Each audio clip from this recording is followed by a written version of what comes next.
A Marine entered the courtroom in silence. When he spoke, even the judge started crying. The heavy oak doors of State Courtroom 4B opened with barely a whisper, but somehow everyone inside felt the shift. It was 9:47 a.m. on a Tuesday morning in downtown Portland, and the preliminary motions for People versus Daniel Foster were already underway when he entered. Master Gunnery Sergeant Elias Vance, retired, moved with the precise, measured steps of a man who had spent 32 years in the United States Marine Corps.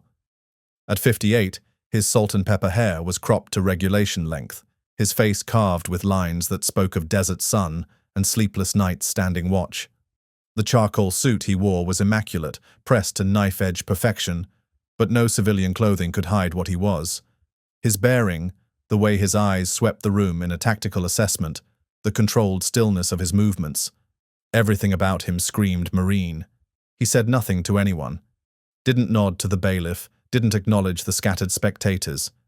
He simply walked to the back row, settled into a seat with military precision, and folded his hands in his lap.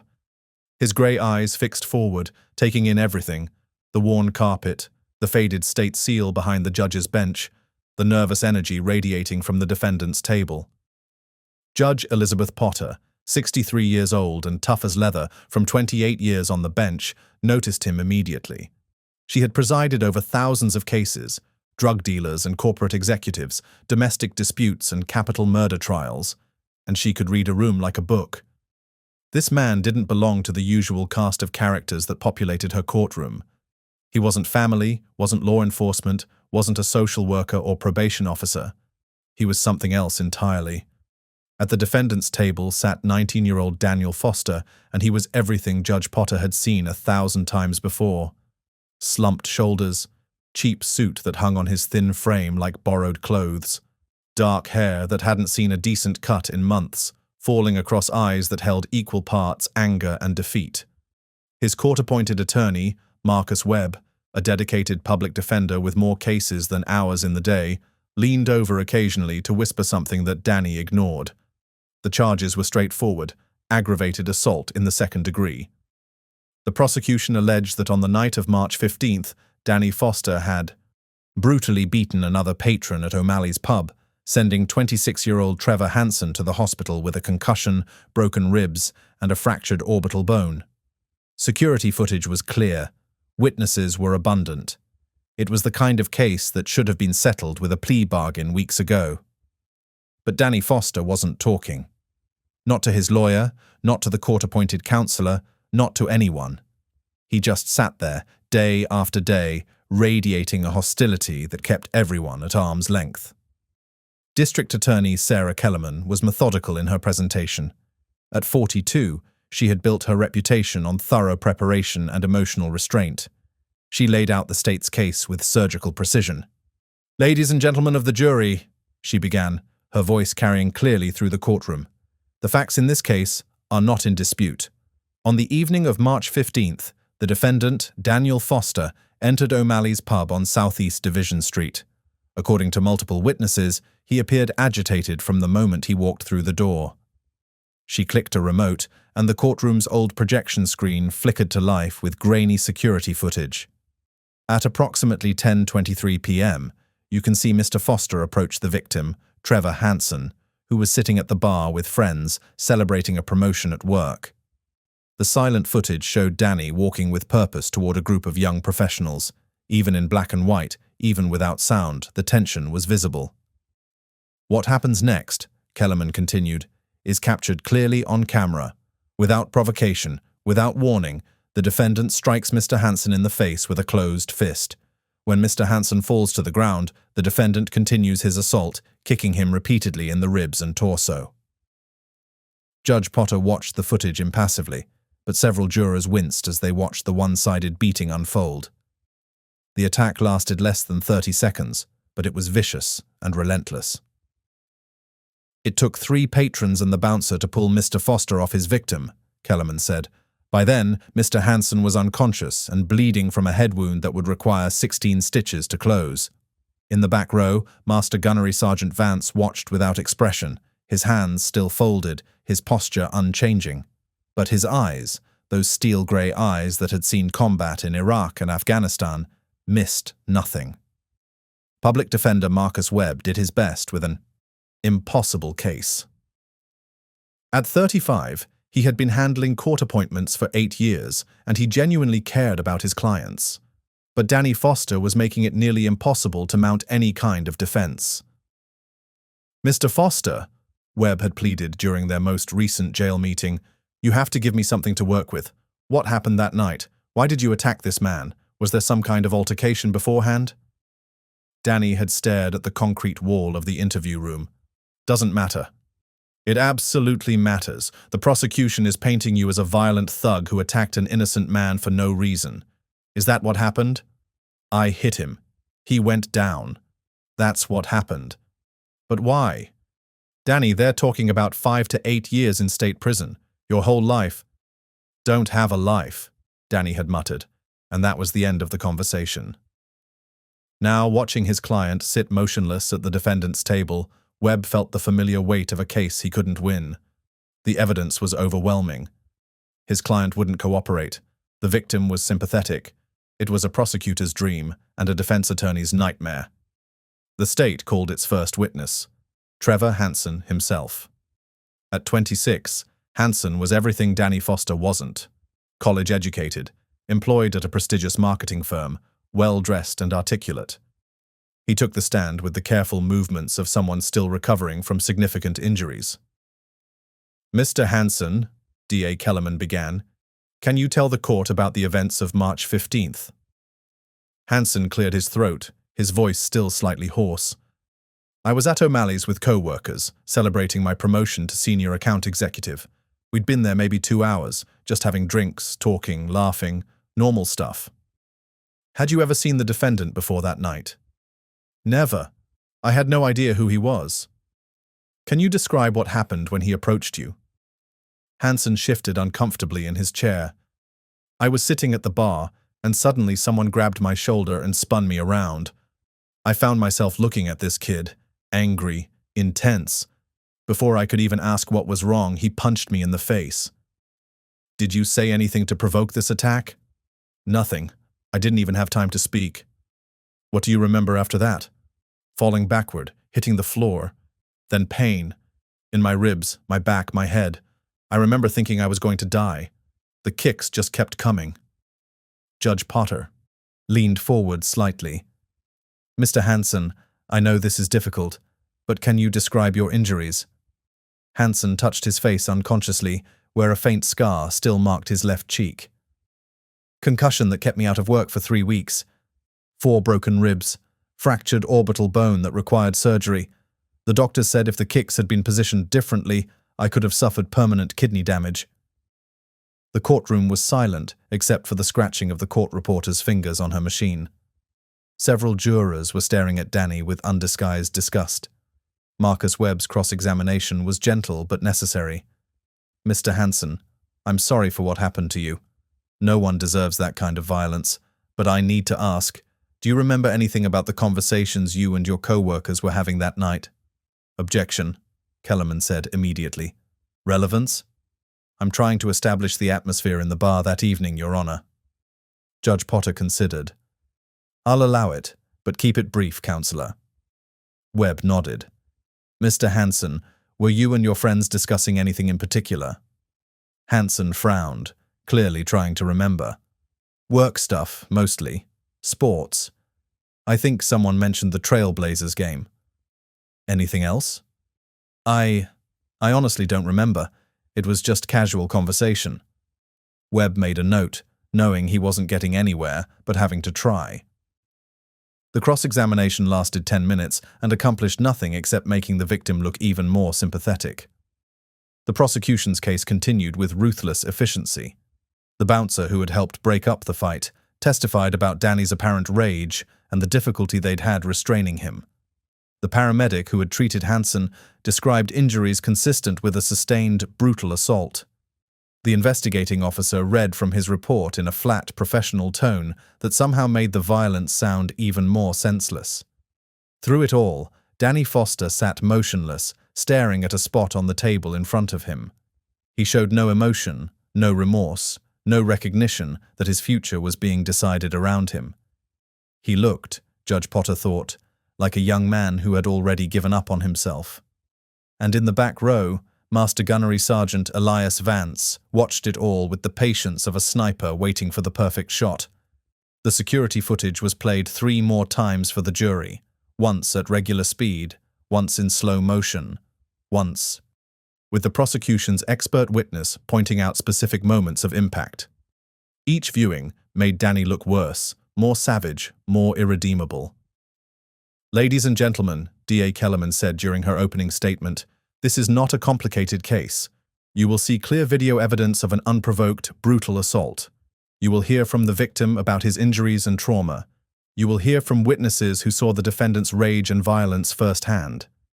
The defendant has shown no remorse, offered no explanation, expressed no regret for permanently altering Mr. Hansen's life."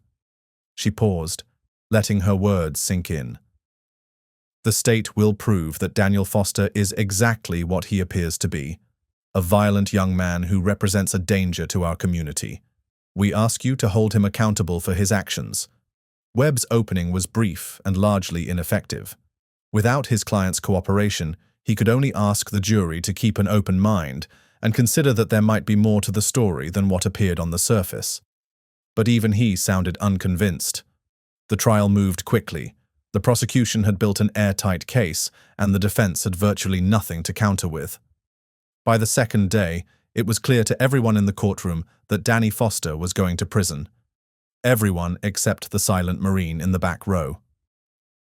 Elias Vance had spent those 2 days listening to every word of testimony, watching every piece of evidence, studying the faces of everyone involved. He had served in enough conflicts to recognize the difference between evil and pain, between malice and a soul crying out for help. And when he looked at 19-year-old Danny Foster, he didn't see a monster.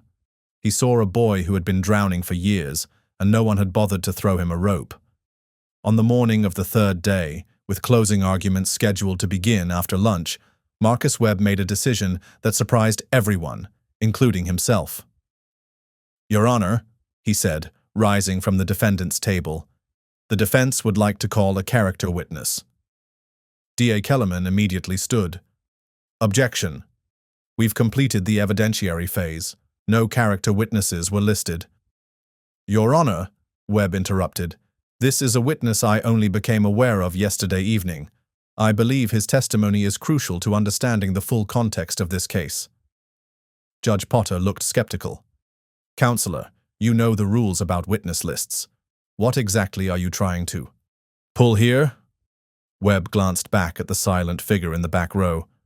"Your Honor, I'm trying to save a young man's life. I request permission to call Master Gunnery Sergeant Elias Vance, United States Marine Corps, retired." A murmur rippled through the courtroom. Several jurors turned to look at the man who had been sitting silently behind them for 3 days. Judge Potter followed their gaze, her eyes narrowing with interest. "Approach," she commanded. Both attorneys walked to the bench for a whispered conference. D.A. Kellerman was clearly angry about the surprise witness, but Judge Potter seemed intrigued by the mysterious Marine who had been watching her courtroom with such intensity. After 5 minutes of hushed argument, Judge Potter made her ruling. "The prosecution's objection is overruled. Given the seriousness of the charges and the potential sentence, I'm going to allow this testimony. But Counselor Webb, this had better be relevant." "It is, Your Honor, I guarantee it." Webb returned to his table and spoke quietly to Danny for the first time in days. "I'm calling a witness. I need you to trust me." Danny looked up, his eyes focusing on his lawyer's face for the first time since the trial began. Something in Webb's voice had penetrated the wall of indifference he'd built around himself. "The defense calls Master Gunnery Sergeant Elias Vance." The silence in the courtroom was profound as Elias Vance rose from his seat. Every eye was on him as he walked down the center aisle with the same measured precision he'd shown when entering 3 days earlier. His footsteps were whisper quiet on the worn carpet, but somehow they seemed to echo in the stillness. He didn't look at Danny as he passed the defendant's table. He didn't acknowledge the jury or the spectators. His attention was focused entirely on Judge Potter, and when he reached the witness stand, he turned to face her with the bearing of a soldier reporting to his commanding officer. The bailiff stepped forward with a Bible. "Please raise your right hand. Do you swear to tell the truth, the whole truth, and nothing but the truth, so help you God?" "I do." His voice was gravelly, weathered by decades of giving orders and facing enemy fire. It wasn't loud, but it carried to every corner of the courtroom with unmistakable authority.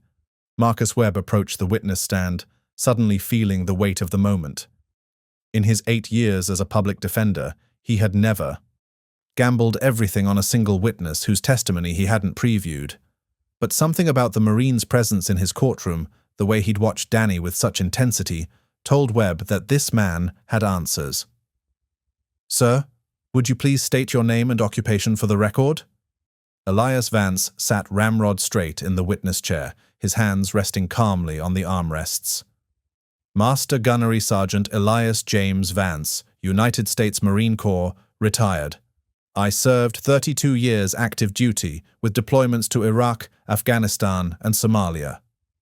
"Thank you for your service, Sergeant Vance." Webb paused, then asked the question that would change everything. "Sir, how do you know the defendant, Daniel Foster?" For the first time since taking the stand, Vance's composure shifted almost imperceptibly. His jaw tightened, and his eyes seemed to look beyond the courtroom walls to some distant memory. "I did not know Daniel Foster," he said, each word carefully measured. "But I knew his father." The statement hit the courtroom like a physical blow. Danny's head snapped up, his eyes wide with shock. Judge Potter leaned forward, completely focused now on the witness. Several jurors exchanged glances, sensing that they were about to hear something important. Webb felt his heart racing. This was the moment. Everything depended on what came next. "Can you tell us about Daniel's father?" Vance was quiet for a long moment, gathering his thoughts. When he spoke again, his voice carried the weight of memory and loss. "Corporal Michael Andrew Foster served under my command in the 2nd Battalion, 5th Marine Regiment. He was deployed to Afghanistan from September 2003 to March 2004, during Operation Enduring Freedom." In the back of the courtroom, an elderly woman began to cry softly. She was Danny's grandmother, the only family member who still visited him in jail, the only person who had tried to attend the trial despite Danny's angry protests that he didn't want her there. "Corporal Foster was 22 years old," Vance continued. "He had a wife back home and an infant son he'd never seen. Daniel was born 2 weeks after his father deployed." Danny was staring at the witness now, his carefully constructed wall of indifference crumbling with every word.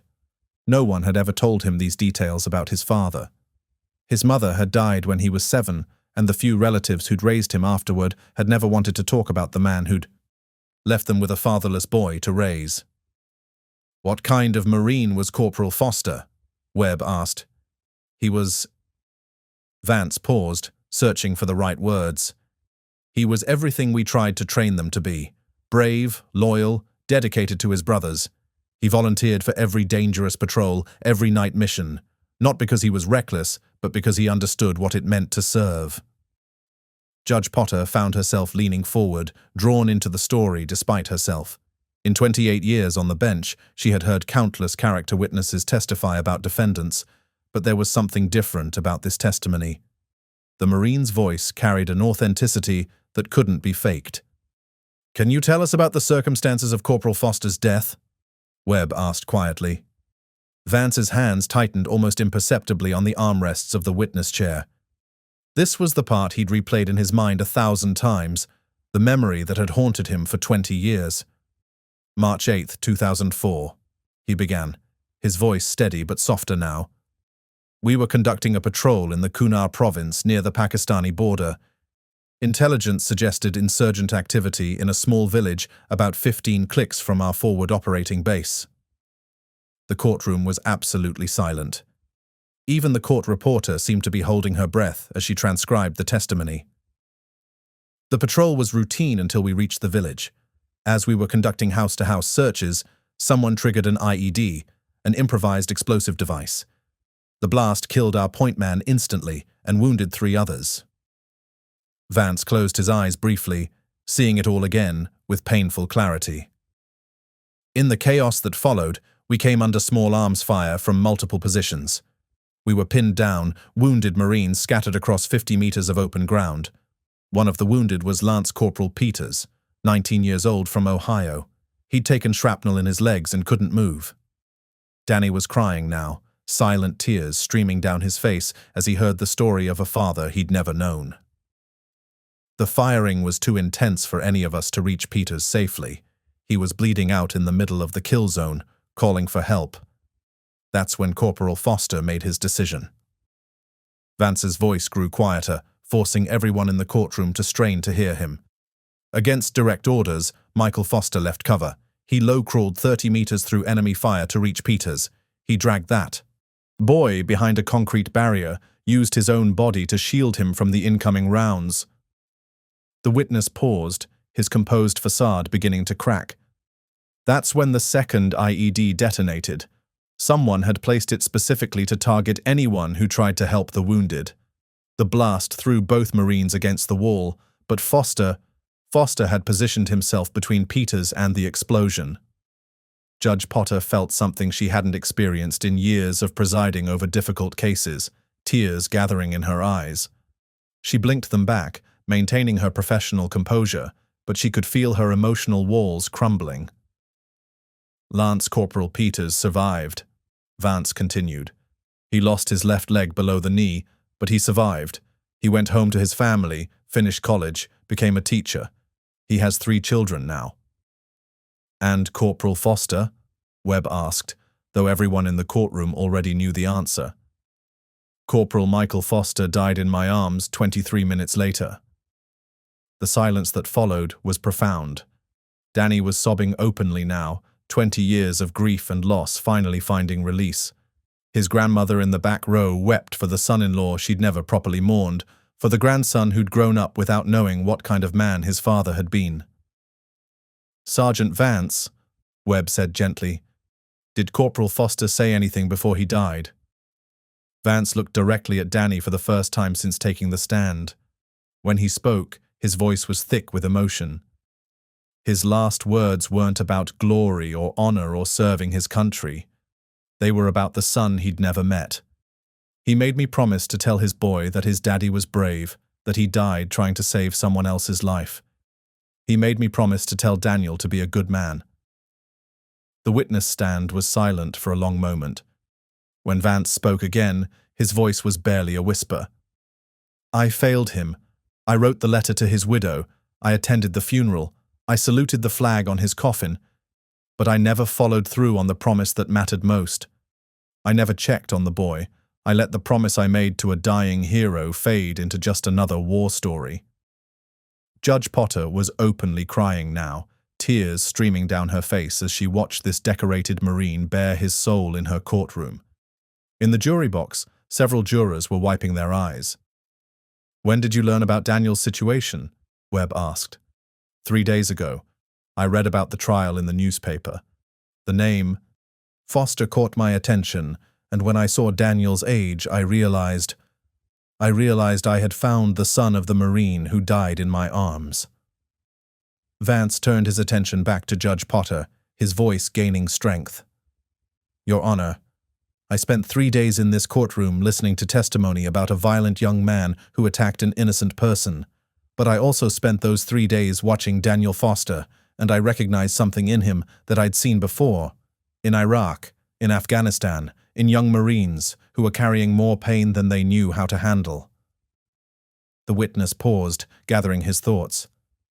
"Yesterday evening, I did some research. I learned that Daniel grew up in the foster care system after his mother died. I learned that he aged out at 18 with no support system, no family, no guidance. I learned that he's been working 2 jobs to pay for a studio apartment, trying to survive on his own."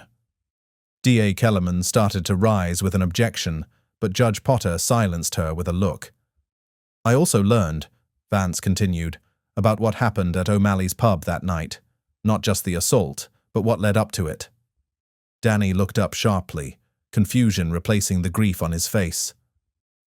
"I spoke with the bartender, Janine Rodriguez. She wasn't called as a witness, but she was working that night.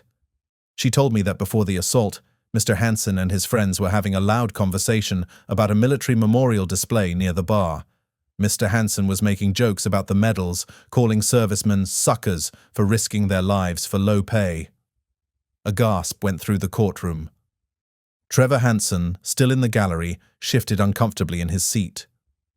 According to Ms. Rodriguez, Daniel Foster had been sitting alone at the other end of the bar, drinking beer and staring at that same memorial display.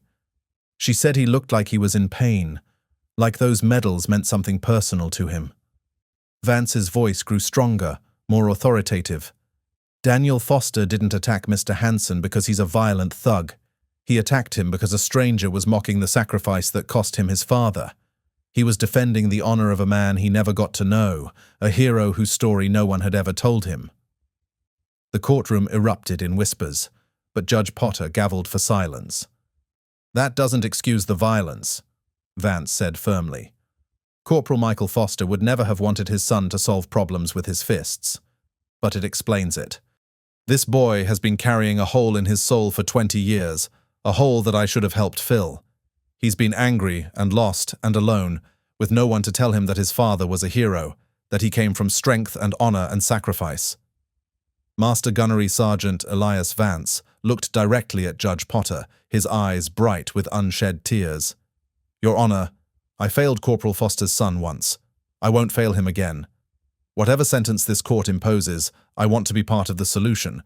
I want to help Daniel understand where he comes from, what his father died for, and what it means to be the son of a Marine." The witness stand fell silent. The entire courtroom was motionless, caught in the gravity of the moment. Judge Potter sat back in her chair, no longer attempting to hide the tears streaming down her face. The tough, no-nonsense jurist who had presided over thousands of cases found herself completely overwhelmed by the raw emotion and profound truth she had just witnessed. Marcus Webb approached the witness stand one final time. "Sergeant Vance, do you believe Daniel Foster is beyond redemption?" Vance looked at the broken young man at the defendant's table, the son of a hero who had never learned his own worth. "Counselor, I've seen Marines overcome impossible odds. I've watched boys become men under the worst circumstances imaginable. I've witnessed ordinary people do extraordinary things when someone believes in them and shows them the way forward." He paused, his voice growing firm with conviction. "Daniel Foster is not his worst moment. He's the son of one of the finest Marines I had the honor to command. The capacity for greatness is in his blood. He just needs someone to help him find it."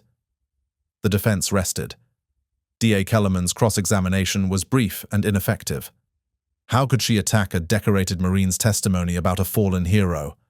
How could she diminish the profound connection between a father's sacrifice and a son's pain? She asked a few procedural questions and sat down, knowing that the entire dynamic of the case had shifted in the span of 30 minutes. Closing arguments were postponed until the following morning. Judge Potter needed time to process what she had heard, and the jury needed time to reconcile the violent young man they had seen on video with the grieving son they had just discovered. That evening, Danny Foster sat in his jail cell staring at the concrete wall, but for the first time in months, he wasn't thinking about his anger or his hopelessness. He was thinking about a father he'd never known, a man who had died saving someone else's life halfway around the world. And in his apartment across town, Master Gunnery Sergeant Elias Vance sat at his kitchen table, writing a letter he should have written 20 years earlier, a letter to the son of Corporal Michael Foster, telling him stories about a hero who had dreamed of watching his boy grow up. The next morning, Judge Potter entered her courtroom with a heavier step than usual. She had spent the night thinking about justice and mercy, about second chances, and the weight of decisions that would shape a young man's entire future. Marcus Webb delivered the closing argument of his career, weaving together the threads of loss and pain and redemption that Master Gunnery Sergeant Vance had laid bare the day before.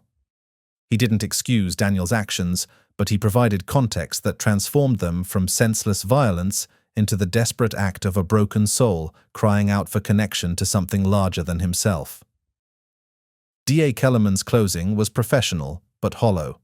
The facts remained the same. Daniel Foster had brutally assaulted an innocent man, but the story behind those facts had fundamentally changed. She asked for justice, but even she seemed uncertain about what justice looked like in this case. The jury deliberated for 6 hours. When they returned, their verdict reflected the complexity of what they had heard. Guilty of assault in the second degree, but with a recommendation for leniency based on the extraordinary circumstances revealed during testimony. Judge Potter accepted the verdict and scheduled sentencing for the following week. But as the courtroom began to empty, she made an unprecedented decision. "Master Gunnery Sergeant Vance, would you approach the bench, please?" Elias Vance walked forward with the same quiet dignity he had shown throughout the trial. "Sergeant," Judge Potter said quietly, "I've been on this bench for 28 years. I've seen every kind of tragedy, every type of failure, every variety of human weakness, but I've rarely seen the kind of courage you showed yesterday, the courage to admit a mistake and take responsibility for fixing it." She paused, looking at the young man still seated at the defendant's table. "If you're serious about helping Daniel Foster find his way, I want to discuss some alternatives to traditional sentencing. Would you be willing to meet with me and the probation department to explore options?" "Yes, ma'am, absolutely." A week later, Judge Potter delivered a sentence that surprised everyone in the courtroom. Daniel Foster was guilty of assault, and he would face consequences for his actions. But instead of the 5 to 8 years in state prison that the prosecution had sought, she sentenced him to 5 years of supervised probation, mandatory counseling, and 1,000 hours of community service. The community service would be served at the Portland Veterans Affairs Medical Center, working with wounded warriors and homeless veterans. And his probation would be supervised not by a state employee, but by Master Gunnery Sergeant Elias Vance, who had volunteered to take personal responsibility for Daniel's rehabilitation. "Mr. Foster," Judge Potter said, looking directly at the young man who stood before her with tears streaming down his face. "You committed a serious crime, and there must be consequences. But you are not defined by the worst thing you've ever done. You are the son of a hero who died saving someone else's life. Honor that legacy. Make choices that would make your father proud." She turned to Master Gunnery Sergeant Vance, who stood beside Daniel at the defendant's table. "Sergeant Vance, you made a promise to a dying Marine 20 years ago, and you're finally here to keep it. This court is entrusting you with something precious, the chance to help a young man find his way home. Don't let us down." "I won't, Your Honor. Semper Fi." As the courtroom emptied, Elias Vance placed a firm, steady hand on Daniel Foster's shoulder, the same way he had comforted wounded Marines in field hospitals from Iraq to Afghanistan. The promise to Corporal Michael Foster was finally being kept. Outside the courthouse, under the grey Portland sky, a retired Marine began the most important mission of his life, helping the son of a fallen hero discover that he wasn't alone in the world after all. The letter that Master Gunnery Sergeant Vance had started writing that night in his kitchen would become the first of many conversations between a man who had seen too much war and a boy who had never known peace. Together, they would explore what it meant to carry forward the legacy of a Marine who had died saving someone else's life, and how that legacy could transform anger into purpose, pain into strength, and a lost soul into something worthy of the sacrifice that had given him life. Daniel Foster walked out of that courthouse a different person than the one who had entered it. He was still responsible for his actions, still facing a long road of accountability and growth. But he was no longer alone. He was no longer defined by his worst moment. He was the son of Corporal Michael Andrew Foster, United States Marine Corps, and he finally knew what that meant. In the months that followed, those who knew Daniel would watch him transform from an angry, lost young man into someone his father would have been proud to call son. The process wasn't easy, and there were setbacks along the way. But with Master Gunnery Sergeant Vance as his guide, Daniel Foster began to understand that he carried within him the strength of generations of Marines who had served with honor. And sometimes, late at night when the world was quiet, Daniel would think about a father he'd never met, a young Marine who had thrown himself on an explosive to save a stranger's life. He would think about the choice his father had made in that moment, and he would understand that every day brought him the opportunity to make choices that honored that sacrifice. The hole in his soul wasn't gone, it might never be completely filled. But it was no longer an empty space of anger and pain. It had become something else, a reminder of love, of sacrifice, of the unbreakable bonds that connect us to something larger than ourselves. And in a small apartment across town, a retired Marine kept a framed photograph on his desk. Corporal Michael Foster in dress blues, young and proud and ready to serve his country. Next to it was a more recent photo, Daniel Foster in work clothes, volunteering at the VA hospital, helping other veterans find their way home. The promise had been kept. The son of a hero had found his way back to the light. And sometimes, in the quiet moments between day and night, Master Gunnery Sergeant Elias Vance would look at those photographs and whisper the words he should have said 20 years earlier. "Mission accomplished, Corporal Foster. Your boy is going to be just fine."